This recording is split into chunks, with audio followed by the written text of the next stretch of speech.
네, 코로나19 위기를 극복해가고 있는 우리 사회, 이천 물류창고 화재로 소중한 생명들 또 잃으면서 아직 해결 못한 숙제들 서둘러야 하는 상황입니다. 그만큼 21대 국회 책임도 무거워졌는데요. 21대 국회 절반이 넘는 151명이 초선 의원입니다. 이 가운데 한 명, 민주당 이탄희 당선인 이 자리에 나와 있습니다. 안녕하십니까? 네, 먼저, 안녕하세요. 네, 당선 축하드립니다. 네, 가벼운 질문부터 시작하죠. 선거운동 기간에 정치가 너무 생각한 것과 다르다. 뭐 이런 얘기를 하셨는데 밖에서 보던 정치랑 많이 뭐가 달랐습니까? 사실 제가 워낙 아는 게 없었기 때문에요. 그렇게 말씀드린 것 자체도 면구하고. 근데 이제 가장 크게 느꼈던 건 제가 이제 일반적인 유권자로서 바라볼 때는 정치라고 하는 건 정치인, 후보자 한 명이 다 하는 건 줄 알았어요. 그래서 후보자가 이렇게 마음먹으면 이렇게 할 수 있을 텐데 왜 저렇게 할까 이런 생각할 때도 있었는데 막상 겪어보니까 이 정치라는 것도 선거 운동이라는 것도 일이더라고요. 이게 업무잖아요. 근데 업무량이 워낙 많아요. 그래서 혼자 할 수 있는 일이 많지 않고 모든 게 다 팀으로 세력으로서 하는 일이고 좋은 팀, 좋은 세력이 참 중요하더라. 저도 정말 많이 의지해서 왔다. 그랬고 그래서 더더욱 감사하고요. 선거운동 도와주셨던 자원봉사자분들, 캠프 관계자분들 고마운 마음 가지고 있습니다. 네. 이천 물류창고 방금 보도했지만 화재 관련해서 질문을 먼저 드리겠습니다. 이 노동자나 시민안전 희생에서 이 사업주 비용 절감한 이런 방식 벗어나야 한다고 저희 뉴스에서도 계속 지금 보도를 하고 있는데 중대재해기업 처벌하는 법 이런 거부터 만들어야 하지 않냐 이런 지적 많거든요. 어떻게 생각하시는지? 당연히 필요하다고 생각합니다. 우리나라가 제가 한번 칼럼을 쓴 적도 있었는데요. 산재 사고로 노동자 한 명이 사망할 때 평균적으로 선고되는 벌금 액수가 450만 원 수준에 불과하다. 사실 이런 보도도 있었어요. 굉장히 사실은 낮은 형량인 것이고요. 이런 형량 때문에 이번에 이천 물류창고 화재의 경우에도 사실 사업주가 산업안전공단으로부터 이미 3차례나 주의를 받았었거든요. 그런데도 불구하고 또다시 이렇게 안전기준을 위반하는 이런 게 반복되고 있는데요. 처벌 기준을 높여서 이런 일들이 반복되지 않도록 하는 것은 기본이라고 생각합니다. 그런데 이 야당은 반대하고 여당도 더 적극적이진 않거든요. 이 법에 대해서. 통과될 걸로 전망을 하십니까? 21대 국회는 아직 구성도 안 됐으니까요. 국민들께 좀 지켜봐 달라 이렇게 말씀드립니다. 네.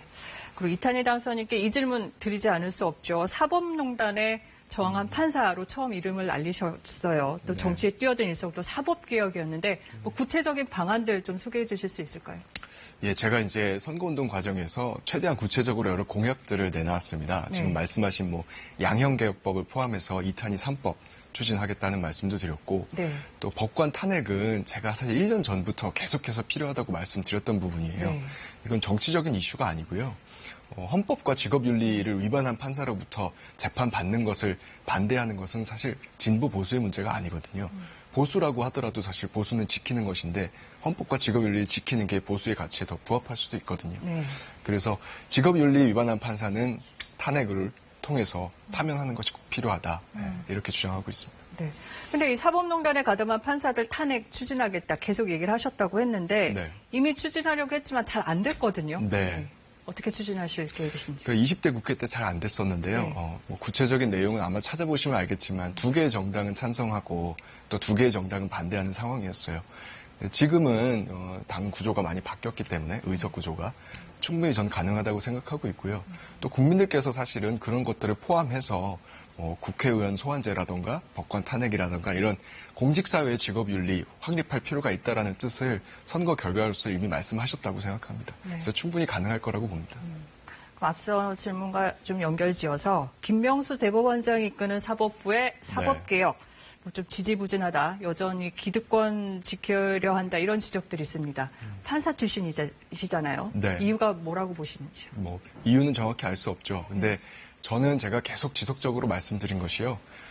대부분의 사법 선진국들은 사법개혁을 대법원이 주도하는 것이 아니고요. 국회가 주도합니다. 왜냐하면 법원이 주도를 하면 법원에 있는 판사들이 필요하다고 하는 개혁 방안들을 실천하려고 하거든요. 근데 중요한 건 재판받는 사람들, 국민들이 필요하다고 생각하는 개혁 방안을 추진하는 것이고 그것을 할 수 있는 건 국회이기 때문에 대법원장의 의지와 크게 관계없이 국회는 국회로서 할 일을 해야 된다. 이렇게 생각합니다. 대법원보다 국회가 먼저 나서야 된다. 그렇게 이해를 하겠습니다. 그리고 또 국회의원 국민소환제 도입을 하셨어요. 근데 이건 역시 20대 국회에서 제대로 논의도 안 됐거든요. 뭐 네. 포퓰리즘이라는 지적도 있었고 네. 이번엔 좀 다를까요? 마찬가지로 이제 법관 탄핵이 직업윤리 위반한 판사를 파면하는 것인 것처럼 네. 국회의원이 직업윤리를 위반한 경우에 국민이 해고할 수 있게 하는 것, 저는 같은 논리의 연장선에서 필요하다고 생각하고 있고요. 이제 뭐 구체적인 요건에 대해서는 여러 가지 논의가 있을 수 있다고 생각합니다. 절차를 어떻게 마련할 것인지, 그 다음에 요건을 어느 정도로 할 것인지, 이제 이런 것들은 충분히 논의를 해서 처음 도입되는 제도인 만큼 대다수의 사람들이 불안하지 않게 도입될 수 있도록 많은 사람들이 찬성하는 기준을 찾으면 된다. 그렇다면 21대 국회에서도 가능할 거다. 저는 그렇게 말씀드립니다. 네. 그럼 마지막으로 질문 드려볼게요. 초선이시니까 네. 우리 정치 어떻게 바꿔야 할까요? 좀 어려운가요? 이미 많은 선배들이 시도하셨지만 실패했습니다. 네. 어떻게 바꾸시겠습니까? 저는 사실은 계속해서 고민이 드는 게 정치가 뭘까? 정치인이라는 게 뭘까? 이런 것들이 좀 어려워요. 네. 사실 좀 모호한 측면도 있거든요. 그래서 우리가 좋은 정치인이 되자라고 말을 하고 정작 하는 행동은 보면 마치 좋은 연예인이 되는 것처럼 인기를 얻기 위해서 필요한 모든 일들을 하는 그런 모습도 많이 본 것 같아요. 네. 그래서 저는 좋은 정치, 좋은 정치인이기 이전에 제가 국회의원이라는 구체적인 직업을 가지고 있는 만큼 좋은 국회의원이 되겠다. 좋은 의정활동, 좋은 입법, 그리고 지역사회 구심점. 이 역할을 잘하면 그것이 정치를 바꾸는데 좋은 기여를 하는 거 아닌가 이렇게 생각하고요. 제 직무에 충실하게 한번 행동해 보겠습니다. 네, 당선 소감도 본분에 충실한 정치로 제가 기억합니다. 네. 기대하겠습니다. 오늘 말씀 감사합니다. 네, 감사합니다.